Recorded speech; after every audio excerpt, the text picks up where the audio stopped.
আসসালামু আলাইকুম। শহরে যদি একটা সাঁকো থাকে আর বলাই নেই যে গ্রামের ভাব অনুভূতি সব কিছুই একটু মনকে আশ্চর্য করে নাড়া দেয়।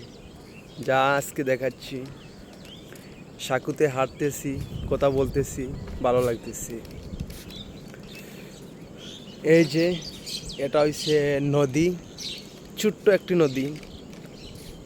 তো এই নদীতেই আজকে সকালের অনুভূতিটা আপনাদেরকে জানাচ্ছি যে কুয়াশা, এই নদীতে পানি অনেক কম, গভীরতা কম। তো আমরা যেটাকে খাল বলি সেটা তারা নদী বলে। তো